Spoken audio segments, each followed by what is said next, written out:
Hello guys, hi, good afternoon. How are you all doing today? You're welcome to Self-Care Lifestyle Glamour TV. You're welcome. Happy Wednesday afternoon to you all, wherever you're watching me from. Thanks for watching. If it's your first time of watching this channel, please don't forget to subscribe for more video next time. You're welcome. It's all about lifestyle, self-care. And the last time we talked about mental health. So as I said earlier in my last video, I said the mental health is all concerned about every one of us. It's our emotional, our psychological health, and our social well-being. It concerns every stages of life. So it's a very crucial topic that affects our day-to-day life. It affects every one of us in one way or the other. And talking about self-care, taking responsibility of yourself, loving yourself, accepting who you are as a person, and loving your life with people, having that feeling of happiness of life, and be able to share your love and your happiness with people. That's self-care. You have to take care, be responsible for your mental health, for your psychological health, for your social well-being. And mental health is so very important. If anyone that you know that is facing a mental health challenge, don't forget, if you are facing it, don't forget you are not alone. There are millions of people that have this issue. You are not alone. Don't forget. And today the topic is the mental health myth and the facts. We are going to be talking about the myth and the facts about mental health generally and the well-being of our health. So the first myth is mental health, does it really affect me? Mental health problem, does it really affect you? Does it affect me? And the fact is that mental health problems are actually very common. They are common in 1 or 5 people, adults, experience a mental health issue. 1 in 10 young people experience a mental health depression. And in 1 in 25 people living with a serious mental illness like xephoria, bipolar disorder, and the major depression. And the number 2 myth is children does not experience a mental health problem. Is it true that children do not experience a mental health problem? Because many people believe that mental health is just for the adult, for the adolescent, just the adulthood. As well, children can as well suffer of mental health. Yes, it's right and it's true. And the fact is, even a very young children may show early signs of mental health. Concerning these mental health problems are often clinically diagnosed, and they can be a product of interaction of biological, psychological, or social factors. So children can experience a mental health issue. They can be diagnosed. It can come in form of their interaction, their biological factors. When we talk about the biological, we talk about maybe the gene, the brain chemistry.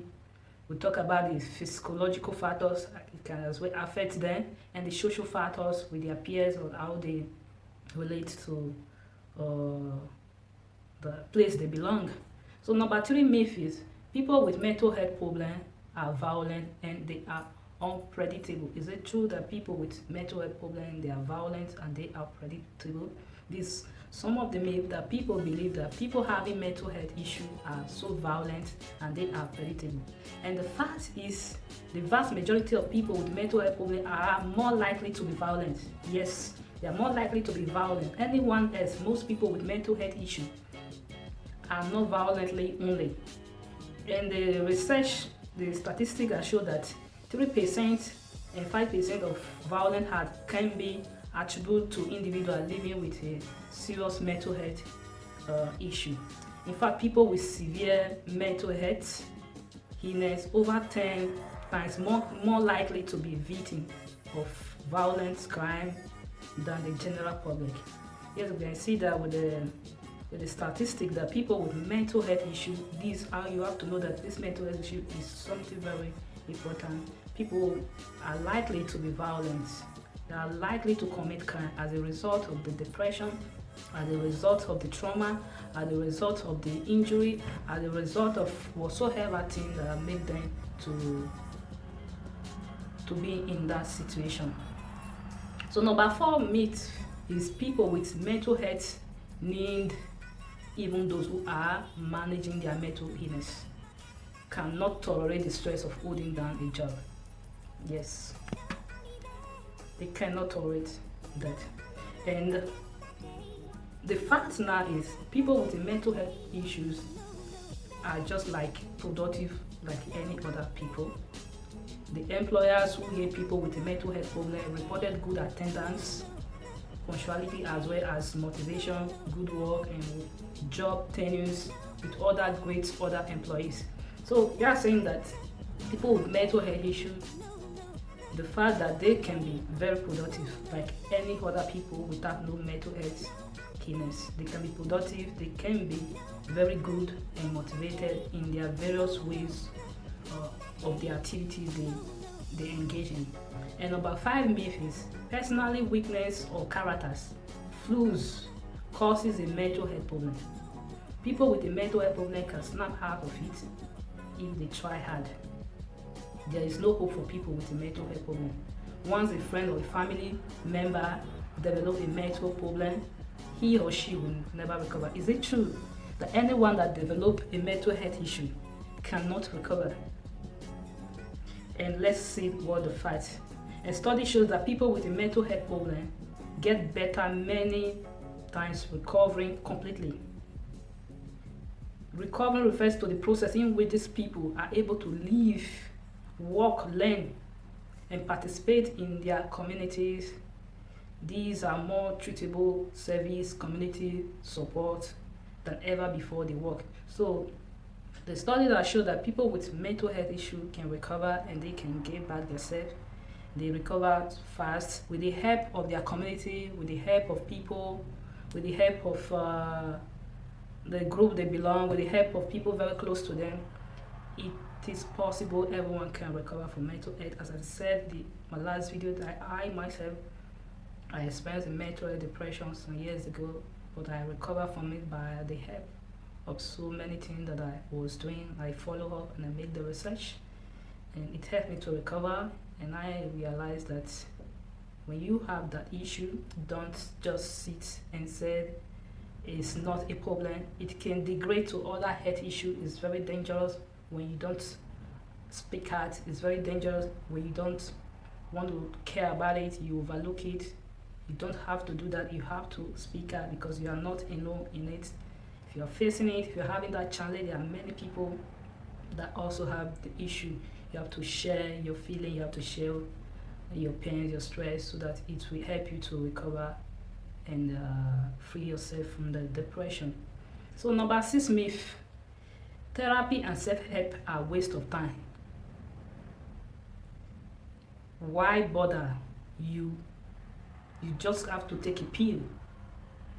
Prevention of mental, emotional, behavioral disorder focuses on addressing low risk factors such as exposed to trauma that can affect the chance that children, youth, and young adults will develop a mental health problem. Promoting a social and emotional well-being of children and youth can lead to that. So there are therapies and there are self-care that can help anyone that is having the challenge of mental health to recover from it, being adult, being youth, being any stages of the person's life. It is very, very sure, and it's very, very the capacity that the person will recover from it. And the prevention, also the things that you have to do to prevent yourself not to fall into the mental health depression or mental health illness. Number 7 myth said that prevention does not work. Is it true? It is possible. It is impossible to prevent a mental illness. That myth, no. And the fact is that prevention of mental health Emotional behavioral disorder focus on addressing a low-risk factor such as exposed to trauma that can affect the chance that children, youth, and young adults will develop a mental problem, promoting a social emotional well-being of children, youth. This can lead to a higher overall productivity. So there is a prevention. When you find that you are close to danger, you are close to trauma, you are close to things that can affect your mental health, you have to prevent yourself. You have to do everything that you know is possible in your midst to prevent yourself not to fall into a mental illness. So prevent yourself from trauma, prevent yourself from things that I know sometimes it can happen that without anyone being aware of it and you find him or herself in that situation. But when you sense this, then you feel that this thing that is coming can lead to such a problem for you, you have to avoid it. So the prevention, when you prevent yourself, if you are not having this issue, we will have a higher overall productivity and the person become better educational outcome, a lower crime rate in the community as a result of no mental health illness or problem, a stronger economic. When the people are not suffering of mental illness or mental health depression, it increases the productivity, it lower the crime rate, it improves the quality of life, it increase lifespan, helps someone to live more longer, and it improve also the family life. But because once there is mental health issues or depression or illness, they can also result to violence in the family, some people being violent, misbehaving because of the illness. So can be prevented, and also you have to take care of yourself. We have said earlier that it is a self-care, one of the means which you can use to help yourself, or you can use a therapist or a psychiatrist people that are specializing in this domain to help you. And also you have to speak out, speak to the people that are close to you, the people that you trust, speak to the leaders, maybe the leader of faith, the member of your family. So you have to speak out so that they can help you. So we'll continue with this well-being.